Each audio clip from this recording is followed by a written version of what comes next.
We're going to start off this morning in Ephesians chapter 3. Or let's start at chapter 1, then we'll go to chapter 2.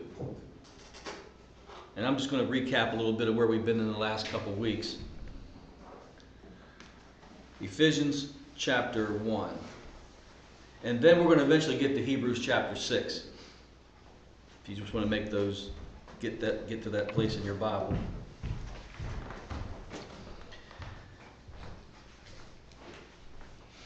This morning as I was sitting there during worship, the Lord reminded me of a download that He gave me in 2003, the summer of 2003. Or it might have been the winter. We were in Florida vacationing, and I think this time we were like in Tampa. But anyway, I got up and did some stuff and wanted to get a run in. So got my running clothes on and took off running.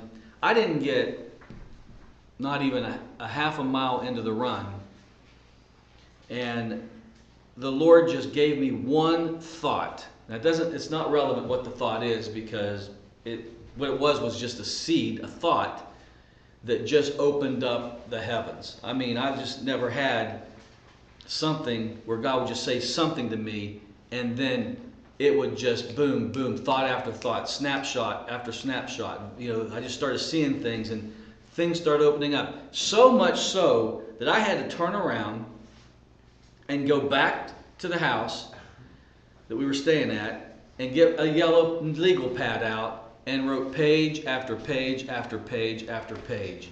That's not common, so don't think that's what happens to you all the time. No, sometimes, but rarely. Yet I'm writing all this stuff down. And then when we got back to West Virginia, I had a whole series of messages out of that. But what I called that series of messages, and what the Lord showed me, was my mission, or our mission.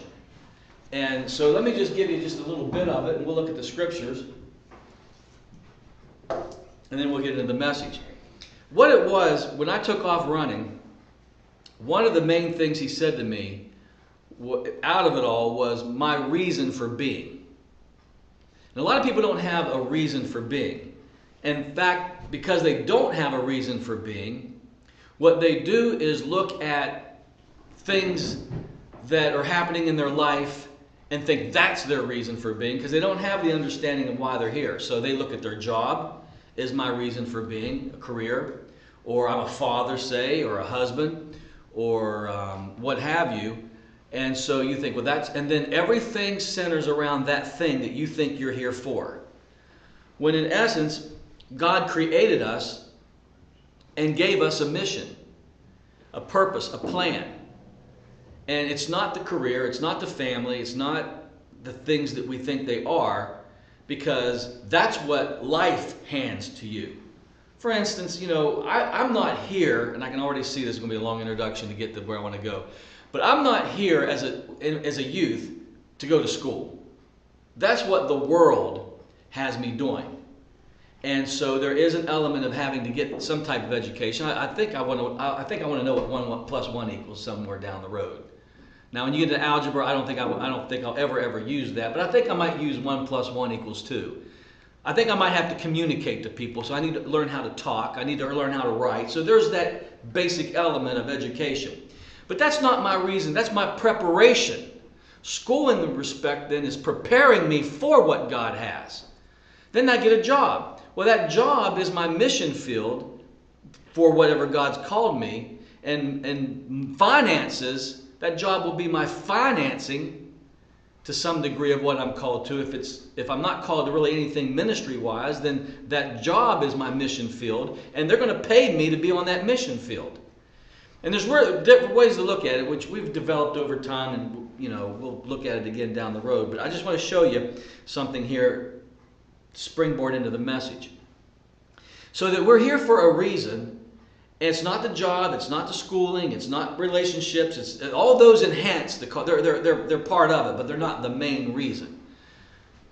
Let me give you an example. A guy a soldier on the field. His main reason for being there is not because he has a family, or that there's medical, or that there's a kitchen that they're going to eat at, and there's a place they're going to sleep at. He's got a task at hand. But all those other things, family, provision, medical, housing, all that aids in being a better soldier, but that's not what in fact, he's not thinking about that. If you ever watched the movie 13 Hours that just came out of the guys over in Benghazi, after however many assaults that they had, that these people came against him, the one guy said, you know, I'd never one time thought about my family till just now. Because they were so wrapped up in what was happening at hand that they couldn't think of anything else. Who cares whether your bills are getting paid when you've got bullets flying by, and bombs going off? You're not worried about the next door neighbor's dog pooping in your yard. Those are thoughts. And so much so that you don't even think about your family. And so what I want to say is that with this mission that God gave me, and it goes, like I said, I had like 10 pages plus, and it turned into a series of messages, but just in a nugget, what God calls us to, when we get focused, and Jesus said a disciple who puts his hand on the plow and doesn't look back. That's the picture. That we're here primarily for the mission that God's given us to fulfill here on earth. Everything else is just add-on. But we can never ever put the add-on as the primary. Family can't take the place of your call and your calling and choosing in God. Jobs can't do that. You got to figure out why you're here, and the Holy Spirit will show that to you. And so this whole thing was about God had put me here, and the word that he used, and it might sound a little strange, but the picture that I got was I was dispatched down here. That's the picture that I got. Almost like if you were an alien, and you were from another planet, and that planet dispatched you down here on earth for a task, right? And so you have a purpose, a mission to accomplish down here because you're from another world. Well, we are in this world, but we're not of it. The Bible says that. We're pilgrims in this world, so this is not our home. And that we were in the mind of God before he created the earth and the heavens. We were already in the mind of God. We did the eulogy in Ephesians chapter 1 here. I'm not going to go over that. But he already spoke our name. He called us into existence in his mind until the day you were born into this earth. You came from the mind of God. You came from the heart of God. You think you just got in your mother's womb, but it was because you were created in the mind of God and for such a time as whatever the date of your birth was. And we got into that in really heavy detail and what we looked like, where we were born, and the set of parents we were given, and the IQ we were given, whether it's male, female. It's not an accident you came out. Wasn't a 50-50 shot. You're coming out a male or female. That's all designed by God. You look like what you're supposed to look like. Now the world will tell you, we don't like the way you look. And you don't look in the mirror, and you look in the mirror and you go, well, I don't like the way I look because nobody else likes the way that I look. I don't like the way that I'm shaped because nobody else likes the way that I'm shaped. I don't have a high IQ, so I'm not a rocket scientist. I flip burgers somewhere. I don't know. But you got to understand that you were given a certain IQ. You were given to keep you within the limits. If I had a greater IQ than what I have now, I wouldn't be here. I'd be doing something else.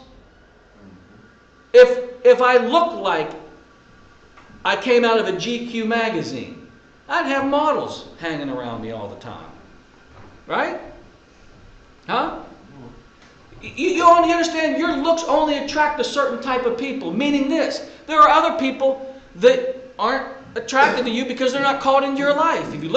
If you were comical and you had a great personality, that would draw a whole different clientele of the people that are already drawn to you with the present personality that you have.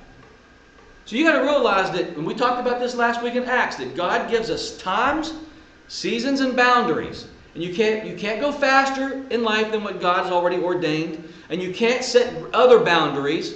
You can't break through the boundaries that God has established, so that you're locked into this life because you have a purpose and a plan. Does that make sense? So I think of this thing as being dispatched. Now you think that's a crazy concept? No, it's not, because I can show you that same principle in Genesis where it says the daughters the sons of God mixed with the daughters of men. And what that was these angels came down from heaven. I don't know what their mission was. Some historians, I think it's in the book of Enoch, which the Bible quotes out of the book of Enoch, where these angels came down and helped build the Great Pyramid. Because even to this day, they don't have any idea. It's not within man's means to be able to create that pyramid in the time and what they had to work with. And so they can't figure out how they built the Great Pyramid. Well, in the book of Enoch, it says these angels came down and worked with Enoch, and they believe that these angels erected that pyramid. But whatever mission they had, because besides that, that's just food for thought. Whatever mission they had, they ended up having sex with the women, these angels, and produced these giants. And that's one of the reasons why God had to create the flood, to get rid of this crazy byproduct of divine mixing with humanity and producing these giants.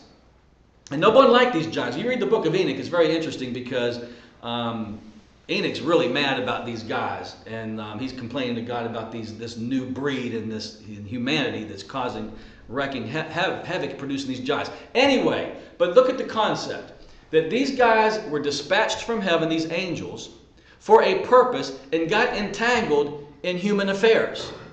In this case, women, right?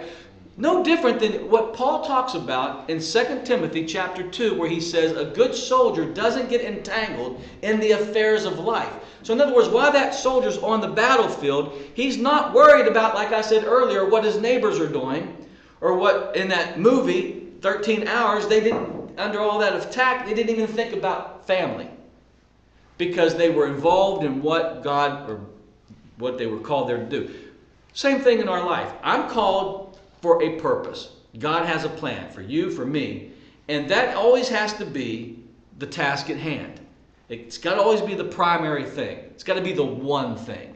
And everything else aids our life down here. Family, friends, money, food, housing, all that aids. Like Jesus said, seek first the kingdom. That's the primary goal. Seek the purpose and plan of God. Seek God's will for what He's saying and doing in your life, and then everything else gets added to you. But the minute you make the things that get added to you as the primary thing, you're doing what Paul said not to do. You're entangling yourself in the affairs of this world. So we're down here, and said all that to say, we're down here, all of us, has a calling.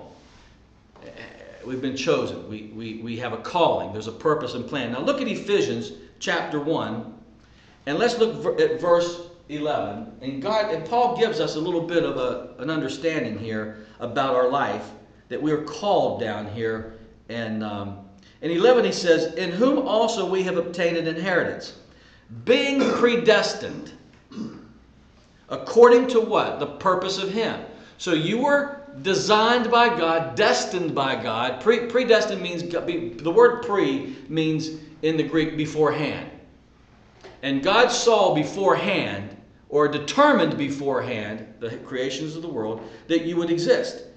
And that He would give you an inheritance to live off of in this life from heaven. So He says, we've obtained an inheritance, being predestined, according to the purpose of Him who works all things after the counsel of His will. Now, I'm going to read this to you in the Amplified, where it says, in Him we also were made God's heritage portion, and we obtained an inheritance. Now listen to this. For we had been foreordained, chosen, and appointed beforehand, in accordance with His purpose, who works out everything in agreement with the counsel and design of His own will.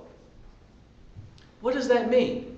That means when God called you down here and He created you with a purpose and a plan, gave you an inheritance based on promises, that nothing can thwart what He planned for you on earth. In fact, He said He works all things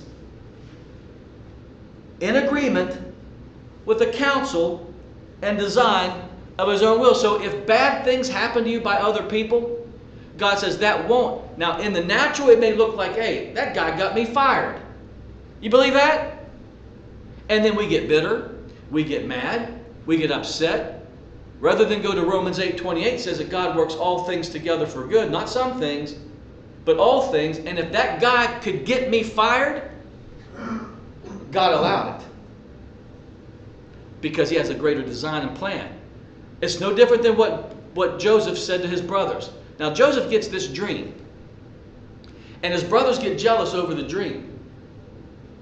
And so he gets thrown into a pit by his brothers and they want to kill him.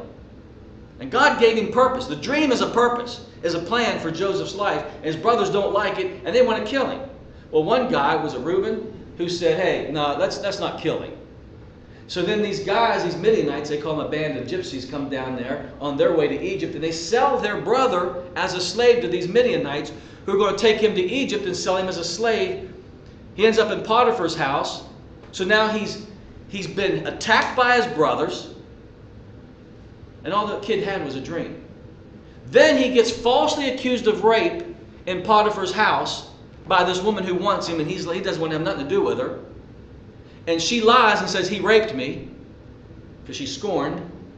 She's been rejected, and now she's mad. She's going to get back at him. And she tells her husband, Potiphar, that Joseph tried to rape me. She's got his cloak in her hand where she went to grab him, and he took off running, so she's got his coat to prove that he was there. So now his brothers put him in a pit, and the woman puts him in prison. Man, this guy can't get anything going. I mean, every time he thinks he's getting ahead, somebody comes and puts him back down. I mean, what an attitude he could chip on his shoulder. Everybody's against me. Right? What's he say at the very end when he realizes that all this was ordained by God? What you meant for evil is what he told his brothers. What the devil meant for evil, God meant for good. So if a guy can get me fired, it's no different than Joseph's brothers or the Potiphar's wife. God allowed it to set Joseph up for something Joseph could never have accomplished on his own. So you think, well, I don't know. Well, I like that concept about God because that means that no matter what evil, no matter what person's against me, no matter what happens, God's purposes for my life cannot be thwarted. No matter what happens. They may cause me to be unemployed for a couple weeks or whatever. But again, God set me up for something better than what they were able to steal. You understand that the enemy cannot steal anything from you, cause anything bad to happen to you that takes you out of God's ultimate purpose and plan for your life. Otherwise, God, he couldn't get anything done with us because everybody's screwing with me. You feel that way? I can't go out there without someone doing something. I can't get a break. I mean, the stars and the moon's got to line up for me to ever get a break. Because that's how it feels sometimes. But when you understand, wait a minute, no, I'm where I'm supposed to be. God's purposes are being fulfilled. Even when I blow it, he says all things work together for good. Now let me give you another one. Ephesians 2:10. This is just I know we've been here before. It's introduction. For we are God's own handiwork. That's what you got to see. You're the clay. He's the potter. He's got his hands all over you. Hebrews 3 says he'll never let loose his grip on you. He's molding you. He's shaping you. He's providential. He's in control of every event, every design, everything of your life he's in control of. He's sovereign. We are his handiwork. Now that word handiwork, I'm going to take another break here, a sidebar here. That word handiwork can also be looked at, and F.B. Meyer was the one I read this, as God's poem. And what does that mean, handiwork? We are God's workmanship. We are God's poem. What does that mean? Think of a poem. And we've all had to write poems in school. So that means you had to create words on paper. So you started with a concept, whatever the poem was. It's going to be about trees. Well, then nobody told you that it was going to be about trees. You came up with it. That this poem is going to be about trees. Or it's going to be about hunting. Or it's going to be about running. It's going to be about, whatever the poem was going to be about, you were the one who came up with the concept and you stuck it on paper. Now, you had to come up with adjectives. You had to come up with the pronouns. You had to come up with the nouns. You had to come up with the verbs. You had to come up with the commas, the punctuation, the grammar. That's all you. Whether you're writing a story or a poem, right? You choose where to put the grammar, the punctuation, the kind of wording, the theme. That's all you. And nothing on that paper is from anybody else. You, that piece of paper is your handiwork. So that means we are God's poem, meaning that God allows everything into your life, and He controls all the events of your life, the good, the bad, and the ugly. Well, why would God allow evil? He has to allow evil because everybody's got a free will out there. I mean, no time do you want God to stop you from having your way, do you? I mean, if you said, I'm going to go on vacation, you wouldn't want God to break your car down, would you? Unless you were going to get killed on vacation, then you can break anything down. I mean, have a thief come in and rob the money that I'm going to go. I mean, I don't want to die on vacation, so whatever you got to do to keep me protected, I'm okay with. Right? But we all, so if we say, God, stop evil from happening to me, then you're actually saying stop people from having their own freedom. And you wouldn't do that. Because God made man free. He can choose to do evil toward you, or He can do to be benevolent toward you. Whatever man wants to do, but it's all under the sovereignty of God, because God will never allow man to do something to you that takes you out of His purpose, plan, and will, and keeps the promises from being. That's the confidence that we have. So let me read on here. We're in Ephesians 2:10. He says here, for we are God's own handiwork, His workmanship. Now look at this next part. And I'm reading this out of the Amplified because it really grabs the Greek. It says, we're recreated in Christ Jesus. That means born again. We're recreated, born again. Now watch. That we may do those good works which God predestined, planned beforehand. So your life has already been planned. Now read on here. For us, taking paths which He prepared ahead of time. Jeremiah says it's not within man to map out his life.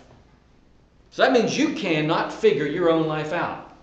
And you got to be smart enough to know that. Now you may have so much pride you won't admit that. I'll make my own way. No, you can't. Do you have any people that could be against you? If you could make your own way, every one of us would be an entrepreneur doing our own business and making money and not being under the heavy hand of a boss. Wouldn't you like to be your own boss? But you go out there and try. You put a hot dog stand together, and nobody shows up to eat it. And then within a year, you're out of business. Now, whose fault is that? Oh, you're your own man. You were supposed to go out there and make your own way, so you can try another business venture, and it doesn't work either. And then you're back working for the man because you just now. Wait a minute. I thought you could make your own way. I thought destiny was in your own hands. You know that it's not, because you wouldn't be doing what you're doing and being where you're at if you had your own way about life. So what you got to do is back up and say, okay, Lord, I get it. It's not within me to map out my own life. What are you doing? What did you create me for? What am I destined for in life? And let God reveal that to you. That's between you and Him. Let Him reveal that to you, and then you realize, wait a minute, God's already created paths for me to walk in. That's what it says here. I'm going to read it again. We are God's own handiwork, His workmanship, recreated in Christ Jesus, born anew, that we may do those good works which God predestined beforehand. For us, taking paths which He prepared ahead of time, that we should walk in them, living the good life which He prearranged and made ready. So while you were in your mother's womb, God already prearranged your life, made the paths. All you got to do is hear Him and walk in as the Spirit leads and guides you.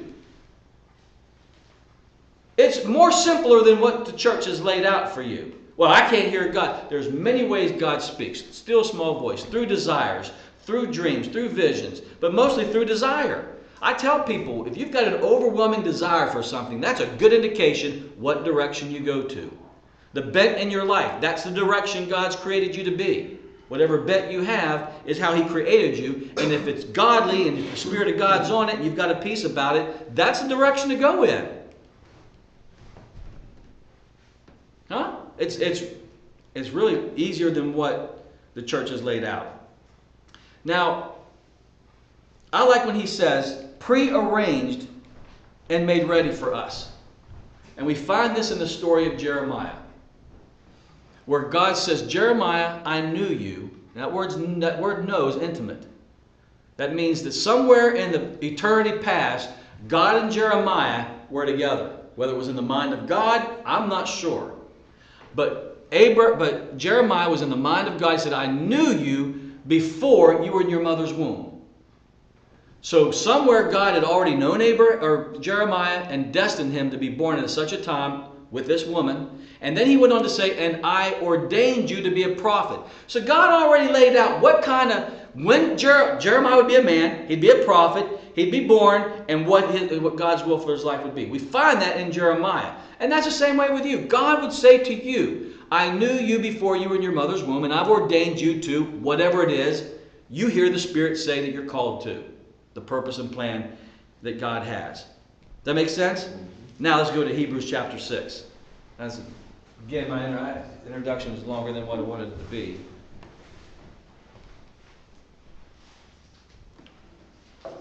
Hebrews chapter 6. We were here a little bit last week.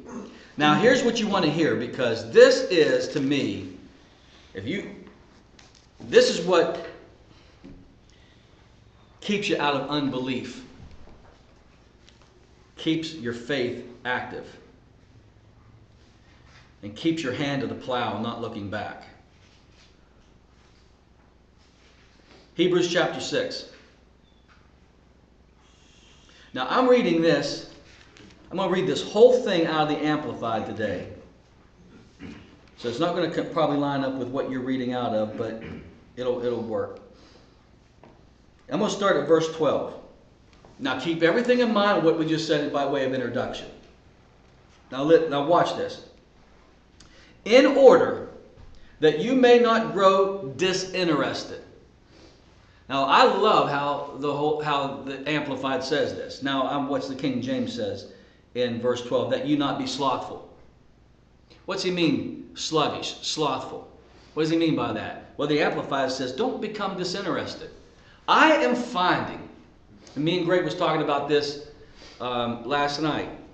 I said I'm finding that because he asked about this church, and because we had at one point this place was pretty full at one point in 08, 09, and then I sat back as a pastor, and I don't get in people's lives, and you guys know that, so they're not leaving the church because I browbeat them with the Bible and I got in their personal lives and told them to do this and don't do that. What you do with your personal life is between you and God. I just preach the Bible and preach faith, and then you work out your salvation. I'm not your Holy Spirit.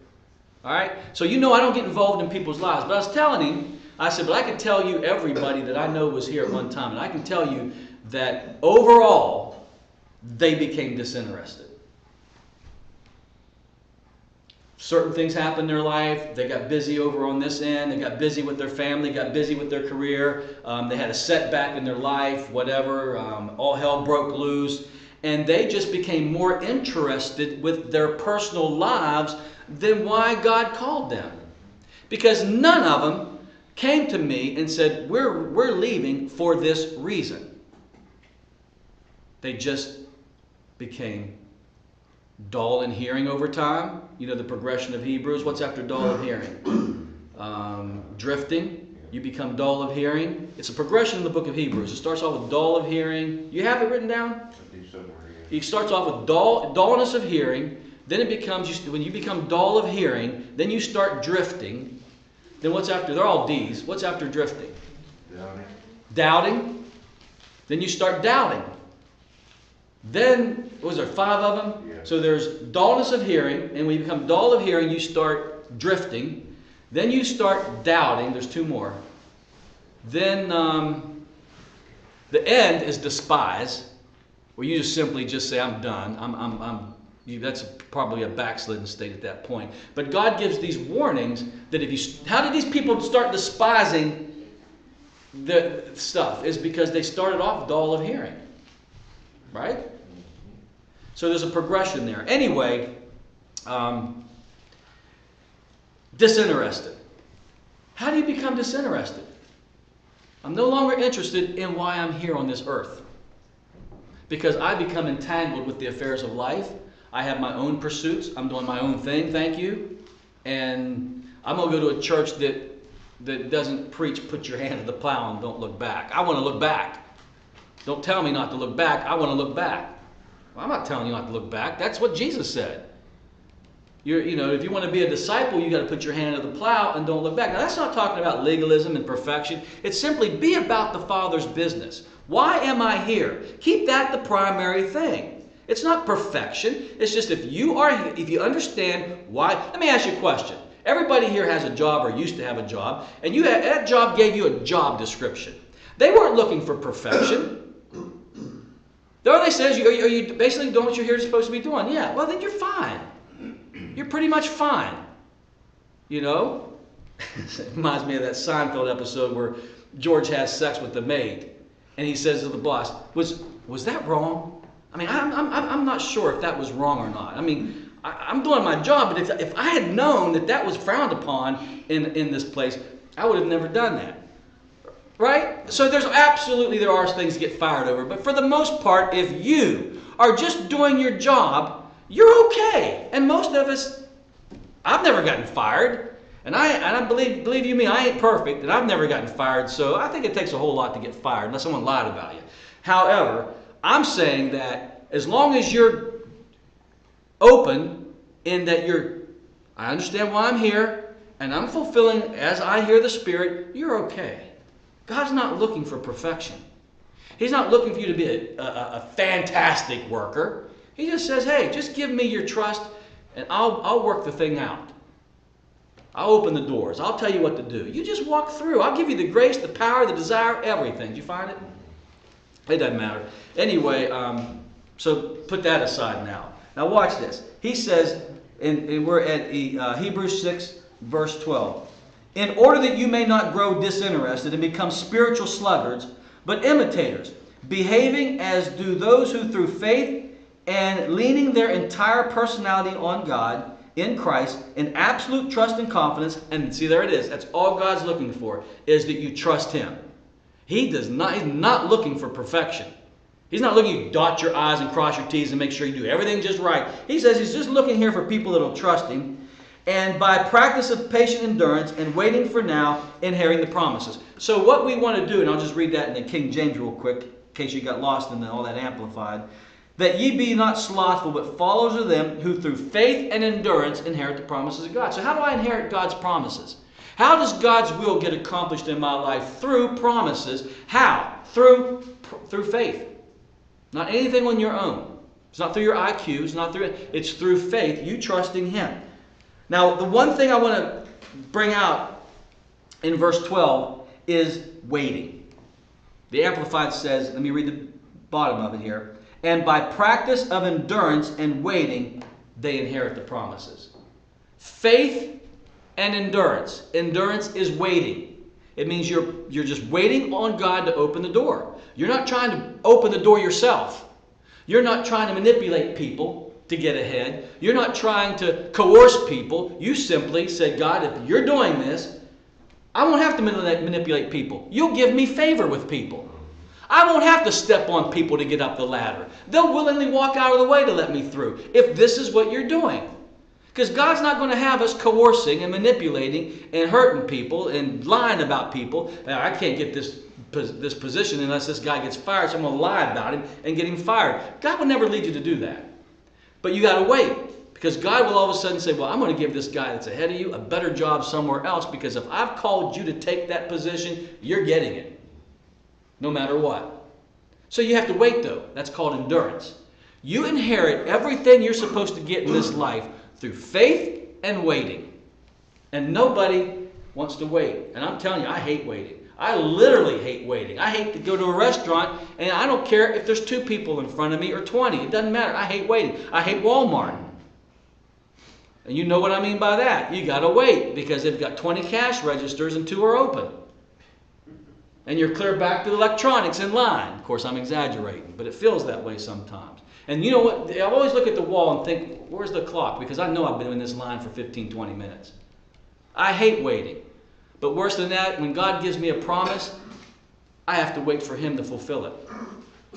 And we've talked about how we don't wait, we get antsy, and we try to make the promise get fulfilled on our own, and we produce what Abraham did, and Ishmael. And then we got to deal with that. And God says, well, that was a nice try, but that's not what I'm doing, so you're going to have to get rid of that and wait for me to do it supernaturally. Yeah, I know you manipulated, you coerced to get there, but you know what? You got there too soon. Or, I don't care how much you manipulate, you ain't getting it. This is the thing we were talking about last week. God creates boundaries and times, right? Meaning everything is about a time and a season that you're in. And this is why you get antsy, because you think God's going to do it and should do it now. And he says, no, I've given you the promise, but it's for a time and season. And you've got to wait it out. So let's say, for instance, Joseph gets this dream. And he did. He's probably, 12, 13 years old when he gets this dream? Now, he doesn't get the dream fulfilled till he's 30 years old. He doesn't come in second in command in Egypt till he's 30 years old. But he got the dream at 13 years old, we'll say. David gets anointed king at 18 years old. All his brothers are lined up, and Samuel says, hey, none of these guys are supposed to be anointed king. You got another son? Yeah, some 18-year-old. You know, he's doing puberty, man. He's up there on the hills tending these sheep. Samuel says, go get him. He comes down, and Samuel says, that's the one. So he gets anointed at 18. He doesn't get to be king. He's anointed king at 18. He doesn't get to be king till he's 30. Abraham gets promised a child at whatever age he was. That child, his wife was barren for 25. He had to wait 25 years for that kid. I don't want to wait. But I'm old enough now and wise enough now that when God gives me a promise, I get happy about it, but right away I'm going to get really upset because I'm going to realize I know God and it ain't around the corner like I thought it would be. Now, why does God give me a promise that he ain't going to fulfill for 15, 20 years? Well, let's take for instance, David. If David didn't know at 18 that he was going to be king, he would have went off and got his own field. He would have went off and got his own sheep. He would have went off and done his own thing, and he'd been in the opposite direction. God gives you a vision of what he's called you to. He gives you a plan and purpose so that you can at least orient yourself in the direction. So in other words, if God called me into the ministry at an early age, I'm not going to go to school and study get a degree in counseling or something. That's not what he called me to do. So if he doesn't give me the download or make me privy to some information there, I can't alter or orient my life in a direction till he opens my eyes to where I'm going to go. And he does that. You know, so for instance, Abraham goes to God and says, I am childless, and the only heir to my throne is Eliezer, and he's a servant's kid. He's one of my servant's kids. Now, I don't know how long. I don't know how old. And God dropped this in my spirit last night, actually, about Eliezer. But I don't know how old Eliezer was, but let's say he's a 13-year-old kid. And Abraham goes to God and says, the only heir to my throne, or to what I have in life, is this 13-year-old kid, and he's a slave's son. So watch this. For 13 years, Abraham thinks this guy's my heir, this kid. For 13 years. Because he wasn't privy to what God had already foreordained. Now when God comes and says, no, Isaac will be heir to the throne, or whatever, your life, your inheritance. Now, that 13 years of thinking Eliezer was all wrong, wasn't it? Was it not wrong? Because Abraham didn't have a revelation of Isaac. All he had was the sight of Eliezer. So for 13 years, he was thinking wrong. What are you thinking wrong right now in your life? Because you haven't had your eyes open to what you're actually called to or what God's doing. Abraham was depressed for 13 years over what he thought was going to be his heir. I mean, he was depressed because he says, hey, I'm childless, and the only heir that I have is his servant's kid. Not too happy about it. Or he wouldn't have brought it up. He was happy about it. He wouldn't bring it up to God because I want it to be. He didn't want it to be. What is it in your life you don't want to be? That you haven't had your eyes open to what really is? Huh? And you're depressed, you're discouraged, you hate life, you hate where you're at, you got a chip on your shoulder, and you take it out on everybody else because because what you're seeing you think is not what he's already planned, that you need to have your eyes open to orient yourself in that direction. Let's read on, because I'm going verse by verse here. Got to hurry up. Verse 13. For when God made his promise to Abraham, he swore by himself, since he had no one greater by whom to swear. Now watch the progression here. What the writer of Hebrews is trying to show you is God has a purpose for your life and a plan. And he has given you a set of promises called an inheritance. Are you going to get them? Or are you going to let situations, circumstances cause you unbelief? What? Now from this point on, you've got to listen to this, because this is one of the most liberating. I mean, you're going to see God, and I hope you would, because I know I do, in a different way. Now watch this. Watch what he says here in verse 13. For when God made his promise to Abraham that he would have a son, though his wife is barren, he swore by himself, since he had no one greater by whom to swear. Now watch this. God is the highest power, and I hate using that term, but you understand what I mean. There's no power higher than God. There's no God above God. Who's he going to swear to? You go to court. If you were called to court tomorrow, and they had you put your hand on the Bible, why are they having you? They may not do it anymore. But in the old days, why is the hand on the Bible before you open your mouth? Because this is, I swear to tell the whole truth and nothing but, I'm not swearing to myself. I put my hand over my own self and say that. You got to swear to something higher than you, so that your testimony won't be argued. They won't. Of course, everybody lies. Most people lie. That doesn't even work anymore. But let's just say everybody has integrity in the courtroom. That would work. Hand on the Bible. I swear to God, I am going to tell the whole truth. And they're like, okay, man, he swore to God. He's got to tell the truth. Well, who's God going to put? What book is God going to put his hand on? Because what he's about to tell you is truth.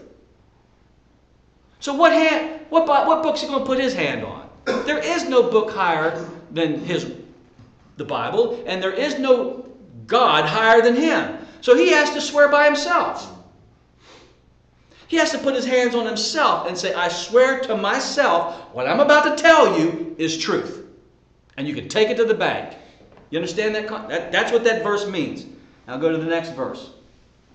Saying. So he swears by himself, saying, this is what he says to Abraham, blessing, I certainly will bless you, and multiplying, I will multiply you. Right? That's prosperity and more. I mean, that's how would you like God to say it to you? All right. Now Abraham goes to the land. He gets there, and what happens? There's a famine in the land. Wait a minute. You just told me you were going to bless me and multiply me, and anybody knows that you can't grow nothing in a famine. So how's that work? So then all of a sudden, maybe the wife's in unbelief. Honey, I thought you heard God. Well, where's God at now? What are we going to do? And all of a sudden the pressure's on, because what God promised you, you go out into the world and you don't see it happening right away. In fact, what you see happen is the opposite of what he promises you. So what's the opposite of being abundantly blessed is facing a famine. And I told you this a couple weeks ago, and I'm going to say it again. When God speaks out of the heavens and speaks to you personally, promises and purposes and plans, opens your eyes to what you're called to, you can't leave and go out there and expect that what you see out there lines exactly up with what you heard in your spirit. Because the thing is, on earth as it is in heaven. So what you see in heaven is not what you're going to see on earth till your faith manifests it. Till you hear God speak it, believe it, and then wait for him to manifest it. So what I hear, whatever I hear from God, I got to know that what I see out there will always be the opposite of what I hear him speak to me, because it hasn't yet manifested. Like God said, I'm going to open up your wife's womb. For 25 years, and I don't know how many periods that is, but every month that woman's on her period, and she's not only mad about it, he is. Because that means she's not pregnant. Huh? I mean, that's a lot. Every month, it's that time of month again, so I guess she's not pregnant. How many months is in 25 years? That every month he had to get hammered. Defied. That period defied the promise. I never said that before, but would it not? Her periods defied the promise until God opened up her womb and she was able to have a child. Now watch this. Verse 14, saying, blessing I will certainly bless you, and multiplying I will multiply you. Verse 15, and so it was that he, Abraham, having waited, how long? Long, right there. Waited long, and endured patiently, realized, and obtained in the birth of Isaac as a pledge of what was to come, what God had promised him. Now I've got time to elaborate on that. Look at verse 16. Men indeed swear by a greater than themselves. Going back to the oath that God makes. And with them in all disputes the oath taken for confirmation is final, ending strife. Why did God swear by himself when he told Abraham, I'm going to bless you, multiply you, I'm going to give you a son? Why did God give the oath? Look at the last part of verse 16. It says, I'm going to read the King James, for men verily swear by the greater, and an oath for confirmation is to them the end of all strife. Meaning this, God says, if I don't give him an oath, he will argue. He'll argue with me. In other words, when he gets to the famine, hey God, there's a famine. You're not true. How many kids do with their parents? You promised. You said you'd take me to the mall. You know, they're the first to lay you out when you don't live up to your word. So God says, I'm not going to hear that with Abraham. I don't want to hear that with anybody. When I make a promise, I'm doing it. I'm not a man that I should lie. If I said it, it's going to happen. You can take it to the bank. And so we're going to end all strife, dispute, and argument. I'm going to swear by myself. Meaning that if I don't do this, I got to kill myself. If I don't do what I'm telling you. So he swears by an oath. That's what he's saying here. Why is this writer of Hebrews letting us in on this? I'm going to show you here in a minute. Let's read on. Verse 17. Accordingly, God also, in his desire to show more convincingly and beyond doubt to those who were to inherit the promise. So God says, you are all, because I showed you in Ephesians 1:11 that we are inheriting, we have an inheritance, and so you will know that you'll get everything in that inheritance. God makes an oath to you. Now he's going to go from Abraham to you. That he says, I want you to be so convinced that all the promises are yes. And that whatever I mapped out for you is going to happen regardless of your sin and the sins of others. Now you're not going to hear that in 99% of pulpits today, what I just said. Regardless of your sin, your mistakes, or the sins and mistakes of others, that never will alter what God has promised to do in your life. So you never have to worry about, well, that guy got me fired, or hey, that woman divorced me and ran off with another man. These are real life issues, people. Or I made a financial decision, now I'm filing for bankruptcy. And we get to think, gee whiz, it's over. I got to settle for second best. No. God saw that, knew that was going to happen, fitted into the plan, and says nothing thwarts. In fact, I worked that evil thing for good. So every bad thing that happens, I got to believe God's promise because he says it with an oath. So if a guy gets me fired, I have the oath of God. That's a good thing. Because he's working it for good. And his good is always better than what I previously had. So I'm getting a better job. Somehow. It may not be better in pay. Better in other areas though, maybe. If it's not better in pay. But it can be better in pay too. Do you understand? So and what I told you, there's no once you understand this, no fear. No fear. I fear nothing. Because God's in control. No depression, because every evil thing working against me turns out for my good. That's the promise. That's the oath. That's not God saying, I'd like to be able to do that for you. I don't know. We'll see. No. He says, I'm making an oath. These things you can bank on. So then your faith rises up and you just persevere because you know it's going to work out for good. People say, oh, you should be mad at that guy. You should be depressed. Why? I've got a God who made promises. I've got a God who's prearranged my life, and he called it a good life. And no man's going to take that and rob that from me. All right, verse 17. Accordingly, God also, in his desire to show more convincingly and beyond doubt to those who were to inherit the promise, the unchangeableness of his purpose and plan. And we're going to believe the Bible? His purpose and plan cannot be changed by your sin or the sins of others. Now, when God says that, now hear me good on this, because this is biblical, and you're not going to be able to swallow this right away. Most people won't, but it's the truth. When God said to Abraham, I will bless you, and I will multiply you. And it says Abraham became rich in cattle, in gold, in livestock. How did God make Abraham rich? Partly because when he gets to that famine in the land, he freaks out. Rather than saying, okay, you made an oath, you're not a man that you should lie, he does waver and goes down to Egypt. And then the king says, hey, who's that woman with you? That's my sister. He lied, because if the king found out that was his wife, he'd have him dead so he could have the wife. So he told his wife, tell him you're my sister, because if they know that you're my wife, someone will kill me to get to you. Because she was good looking, because everywhere she went, every king wanted her. So she had to be good looking. All right? So anyway, that was the plan. So he lied to the king. So the king says, put that woman in my harem. So then he gets a dream, and God says, that's Abraham's wife, and if you touch her, you're a dead man. I'll kill you on the spot. The king freaks out the next day and goes to Abraham and says, is that your wife? Well, yeah. Well, why'd you lie to me? Why did you what? Lie to me. So what do you think the king's going to do to him? He kicks him out. But he doesn't just kick him out.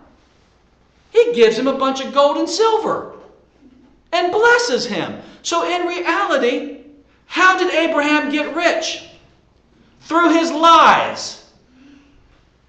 Well, where's the judgment of God? There's none in the Abrahamic covenant, which is the new covenant today. Under the Mosaic law, the law of Moses, from Exodus to Malachi, you paid for your sin. But from Acts on, Christ paid for your sin. And there was no law in Abraham. And when there's no law, there's no transgression. Romans clearly tells you that. So you're not paying for your sins. Okay? Doesn't mean God's condoning sin. It just simply means he knows you're going to sin. And he put that sin on Christ. And now he deals with you according to grace and mercy. So Abraham lies and gets blessed for it. And that's biblical. Ananias Sapphira lies. I don't know what to do. I mean, who knows what to do with that story, because I've heard every possible scenario and it's all bogus.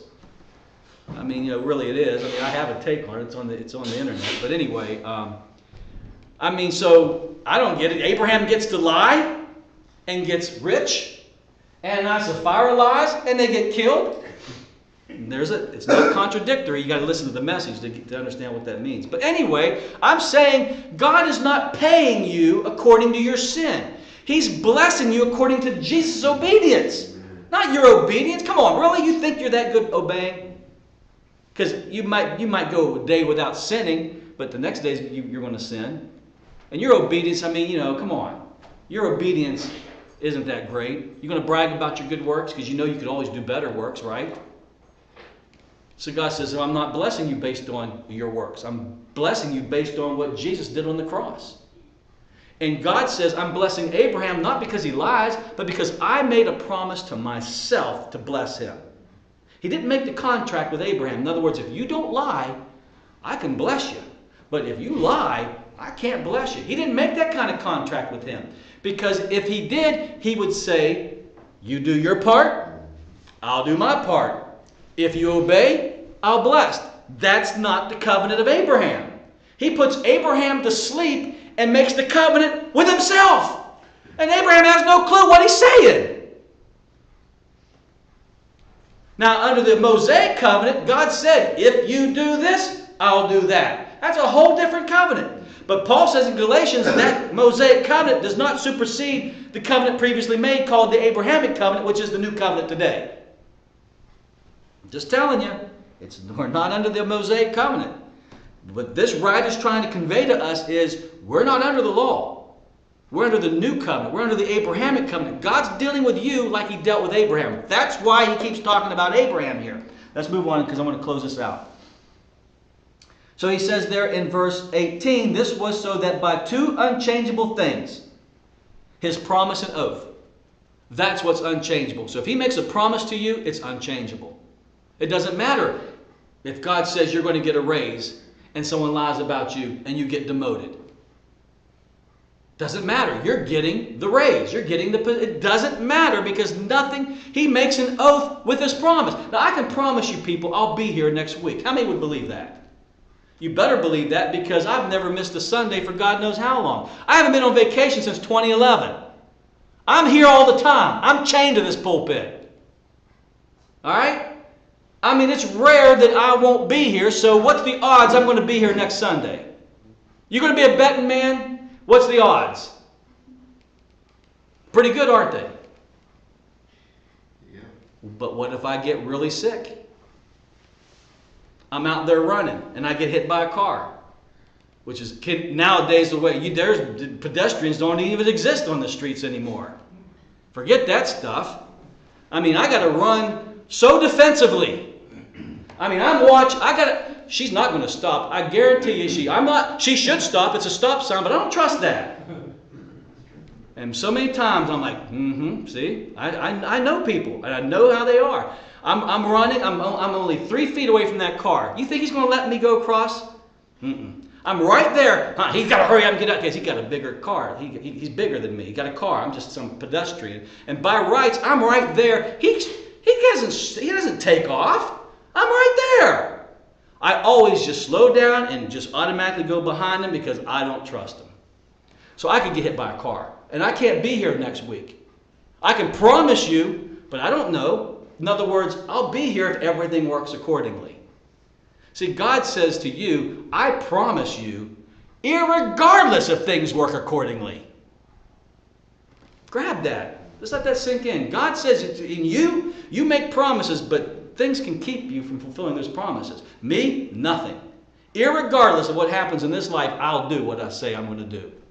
And it may look like the devil's winning. It may look like I'm telling you, you can bank on it because God made an oath. And you can go to God and say, Lord, I trust you. You said it, so I don't have to worry about it happening or not happening. I don't have to try to make it happen. I heard you say it. It's in your word. It's a promise given to me. It's going to happen.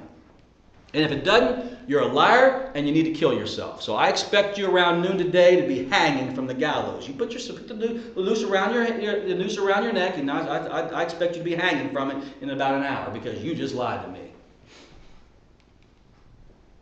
That's what it means when you make an oath to yourself. All right? Verse 8, that by two immutable things, promise and oath, in which it is impossible for God to lie. It's impossible for God to lie. So if you hear him say it, he's got to do it. If he wrote it down in the Bible, he's got to do it. So what? So he says that by two immutable things, promise and oath, in which it was impossible for God to lie, we might have strong encouragement. That's the whole purpose he gives the oath, so that you won't waver in unbelief. And how many of us waver in unbelief? Because we don't understand the oath that he makes with his promise. Once you understand oath and promise, you can't waver. And that's why in Romans 4 it says Abraham did not waver in unbelief. Because he entrusted himself and he knew that God was able to perform what he promised. So whatever God promises, he performs. Make sense? Two immutable things. What are those two immutable things? Promise and oath, in which it is impossible for God to lie. We might have strong encouragement, who have fled for refuge, to lay hold upon the hope set before us. And that hope, verse 19, anchors us like a ship who doesn't get tossed all over the place. So if you get fired, see, if a ship doesn't get anchored, the waves and the wind tosses that ship all over the place. If your anchor is in what you're hearing here, in Christ, in promise, in oath, when the crap hits the fan, you're anchored in promise and oath, and you don't get tossed to by because someone got you fired. Or someone divorced you and left you for somebody else. Or you had to file bankruptcy. None of those things move you. Paul said, none of these things move me because I'm anchored in promise and oath. Make sense? So let me close with a couple. It's still not even an hour into this, and I'm done. A couple more minutes. Let me give you where do we go from here when it comes to faith? Because this whole thing's by faith. But you better understand what faith means, or you're going to get tossed to and fro by your own faith. Listen to some stuff I wrote down here. These are quotes from Martin Luther.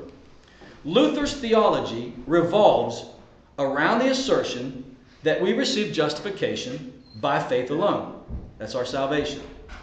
God's promise, now listen to this, God's promises to us, His purpose, His plan, applies to us apart from every condition on our side.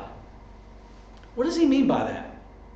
That means when God makes the promise, He creates the purpose, He designs the plan, whatever His will is, He's going to make it come about, and the only thing on your side is to trust that plan. There's nothing He's asked. If He asks you to do something, it's because He put it within you to do it. God's not going to say, hey, go right, and not give you the desire to go right. Because Philippians says He puts the desire in you and the power to accomplish that desire. For it is God who is at work in you, the will to do His good pleasure. So Luther says that when it comes to faith and promise, God's promise applies to us apart from every condition on our side. So there's no condition. In the Mosaic covenant, it's all full. Deuteronomy 28. Do this, I'll do. It's all conditional. But in the new covenant, there's no conditions except faith. He goes on to say, we have only to trust ourselves to God's promise, and this is what Luther calls faith. There's a lot of faith teachers on TV, but that's not faith what they're teaching, because that faith has you doing something. Luther's faith, which he gets from the Bible, which is Abraham or Paul's understanding of faith, is one of receptivity. Not doing. It's receiving. It's not doing. Luther goes on to say, most certainly everything depends on faith, and on faith alone, not works. He goes on to say, but is everything which claims to be faith and appears to be faith really faith? And that's where Christian television is, most of the faith teachers. It's not really faith, because if I'm doing something, that means I'm not trusting Him to do it. If Joe comes to me and says, I'm going to give you $1,000 next week, and I got a bill to be paid, and he says, I promise you, and I'm like, really? You're just going to give it to me? Yeah, that's grace, unmerited favor. Faith, all you got to do is receive it. Show up tomorrow, don't get hit by a car. Show up next week, and you're going to get the $1,000. Now, he leaves here. This is today. He leaves here. And Monday morning, I'm at his house taking the garbage out. He's like, what are you doing? Well, I'm just taking your garbage out. Why? I don't know. Then Tuesday, I'm mowing his grass. What are you doing? Mowing your grass? Why? See, I'm securing the $1,000 will be here by helping, brownie points. Or I'm working for it. Either or. And we do that. God makes a promise to us, and He does not expect me to go out there to do anything, but wait for Him to do it. Now, that's true faith, because a week will go by, a day will go by, a month will go by. God made promises in Abraham's time. 25 years goes by for Abraham. And Abraham gets antsy. And he produces an Ishmael after somebody else because his wife is still barren. Right? You know the story. God's like, you got to wait. There's nothing you can do to add. I told you I would do it. And so Joe would send me home every day. I don't care how many times I show up throughout the week, you're going home. I told you it's free. Freely it has been given to you. You don't have to come here and take my garbage out and mow my grass. You don't have to do anything. Just go back to where you came from and just be. I'll show up with the money. And I'm saying to you, whatever God's promised, just be. But the hard thing is you got to wait. And I'm telling you, that's going to be your problem. You're not going to want to wait. Because day after day, week after week, the daily grind after the daily grind, another Monday, another weekend, another year goes by. And it's like, where are you at? Well, just know you're going to have to wait. And we don't want to wait, so we'll go out there and try to help God do it by manipulating, coercing, trying to use this. I got to hear what the faith gurus say, because they'll give me 5 steps to get this thing. I can get it tomorrow in 5 steps, rather than wait for 25 years for God to do it. then that's how you produce the work of the flesh. That's called a dead work. All right? So Luther says faith is and remains nothing else than the readiness to receive God's promise and His work. That's it. That completely delivers you from having to worry about what your end is or what your side is. There's no condition on your side. Trust Him. If He said He's going to do it, He's going to do it. The question is, however, whether faith really receives as it thinks it does, or whether it only imagines that it does and thus deceives itself and others. And I think that's where most of the church is today. They think they're operating in a faith, but it's a faith in a faith. But faith is being receptive. It's doing nothing but waiting to receive. It's not out there trying to make it happen. It's waiting to receive. So let me close with this story, and this says it all. This says it all. So Abraham finally gets Isaac, right? If you hear anything, listen to this last story, because it's always the end of my message is always the icing on the cake. Abraham finally, after 25 years, he gets that son, and God tells him to take the Ishmael and send the Ishmael away, because that's not me. That's a work of your flesh. I'm not on that. So send that boy and his mother away, because Isaac is here, and it's Isaac now. So Isaac is about 12 years old, and Abraham finally gets, after 25 years, I've got it. And God says, take that boy up on the mountain, and I want you to offer him up as a sacrifice to me. I want you to kill him and burn him and offer him up as a sacrifice. Now that's not strange in that culture. God would never have that. God had never done that before, but other religions do that, and Abraham was aware of what other religions done. So it wasn't a new concept. He's just like, what? But the Bible clearly says this was a test. So God never had it in His mind for him to kill that boy. It was a test to see if Abraham was going to keep God first and his family second, his job second, or whatever blessing that God brings into your life, God always has to be first. So it's a test. So Abraham says to the people, me and the lad will return. That's faith. Because he said, if I end up killing this boy, God will raise him from the dead. Now how would Abraham know this? Because God said, back in Genesis, that the Messiah will come through the seed of the woman. Jesus is going to come through Isaac, through Abraham and Sarah. So they have to have a kid. Otherwise, that stops the lineage of Jesus. So this is not about Abraham having a son. This is about God having a son from Mary hundreds and hundreds of years later. So if Abraham really could have grabbed a hold of that, he could have said, he has to do it, or Jesus doesn't come. And we know Jesus is coming. That means my wife's going to get pregnant. You understand that? But he says, take that boy in which Jesus years later, hundreds of years later, is going to come. I want you to kill that boy. Abraham said, there's no way he's going to kill him. Because Jesus won't come. The Messiah can't come. That's been prophesied since the Garden of Eden. And I'm the lineage of this. Because when he says, I will bless you and your seed, it wasn't his seeds, plural, but seed, Jesus. And Paul tells us that in Galatians, that it's seed. So when God goes to Abraham, he says, I'm going to bless you and Jesus. Galatians gives you the interpretation of that. Not I'm going to bless you and Isaac, although all the boys get blessed, but he's not talking about the boys. So this is what Abraham got from God. I'm going to bless you and Jesus, the Messiah. Well, how's Jesus ever going to come about? Through your seed. So if I kill Isaac, Jesus never comes. So somehow, either God ain't going to kill him, or he's going to raise him from the dead. And Abraham goes to kill the boy, and God says no. Now watch what he says. Now I know I can trust you.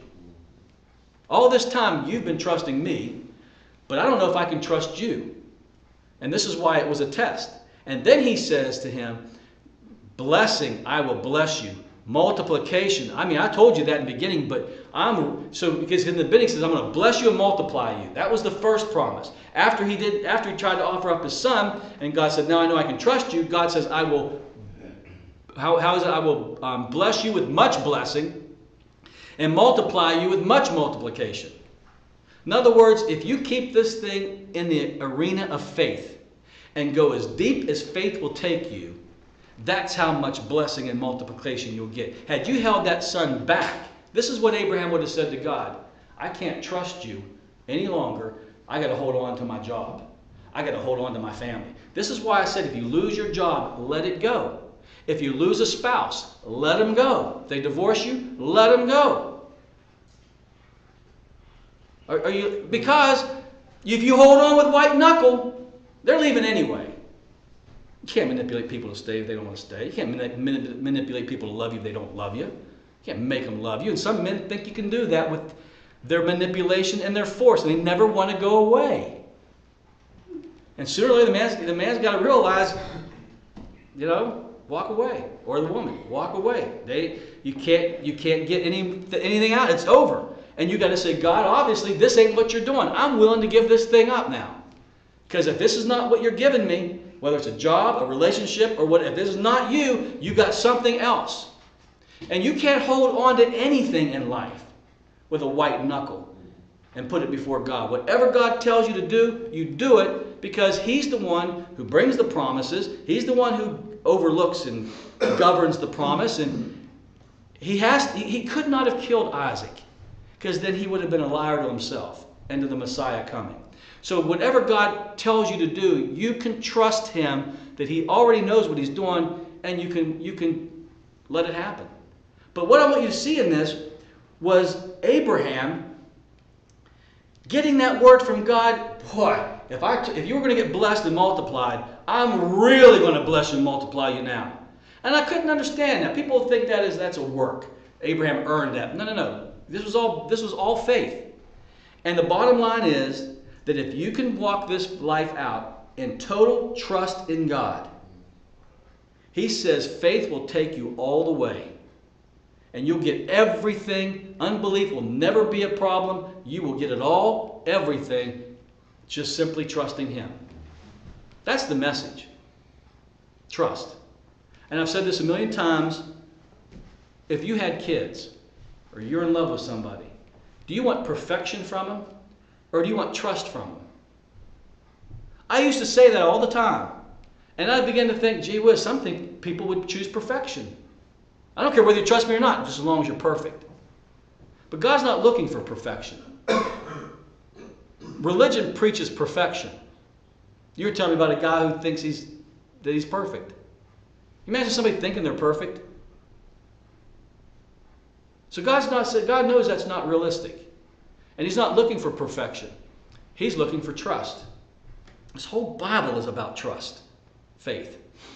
And so God's got perfection all around Him in the heavens. I mean, if you see, He's got the sea of glass, He's got the thrones, He's got all kinds of things all around Him. He's got perfection. Why would He want more? What He doesn't have in heaven that He can get here on earth is man's faith. His ability to trust God and not try to save himself like Abraham tried to save his family by not offering up Isaac. Yeah, you want it? There he is. Whatever you want, God. You want my job, you want this, whatever. And whatever you take from me or what you allow to be taken from me, you're going to restore something even greater than what's been taken from me. Right?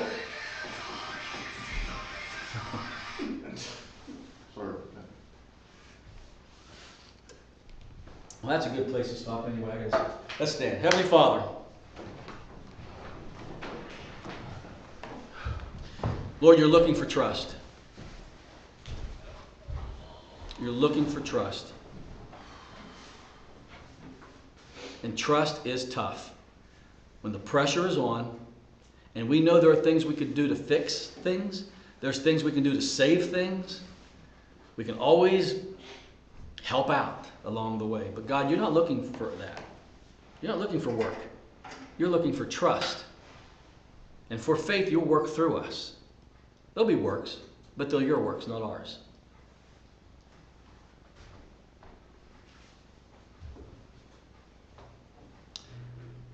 Anxiety, fear, worry, concern, doubt, unbelief, frustration, depression, discouragement, these will always be our companions if we don't get a revelation of this. And those things are not biblical. Those are not things God blesses us with. Those are all the results of being disconnected from the revelations of God. I don't want to live a life of discouragement. I don't want to live a life of worry, concern, and anxiety. I don't want to live a life of fear. I want to know that God, everything is right on time. And if there is any detours, you've already calculated the detours, and I'm still right on time. Moses murdered somebody and was banished into the wilderness for 40 years. That wilderness was his refuge. The promise was still for Moses. And God called him back just in time after 400 years of the prophecy to deliver Israel out of Egypt. So even though Moses murdered a guy, it did not thwart the purpose and plan of God. So whatever it is you've done wrong, whatever it is you've done in the past, whatever someone now has classified you as a second-class Christian, eating the crumbs off the master's table because you blew it so many times. No, God knew that. The promise to you is not to live a life of regret. The promise of you is that God can take that, and He has, and works it for good and keeps you right on time of what He's doing in your life. No sin keeps you from the promises of God. No sin or bad mistake or decision keeps you from the ultimate purposes of God. That's what the Bible tells me. So I have hope today. I have encouragement today because God made a promise and an oath, and no matter what I do, like Abraham, got rich through lying, God can take our sins and use them to put us where we need to be in His perfect will. So Father, I pray for just a strong, because the Bible calls it strong consolation, strong encouragement today. And we may not be seeing life unravel the way we feel that it should by what God showed us, but we've got to wait. Give us the endurance. Give us the grace of waiting, the grace to endure till you manifest on earth as it is in heaven. And we ask it in Jesus' name. Amen. God bless you. See you next week. If I don't get hit by a car.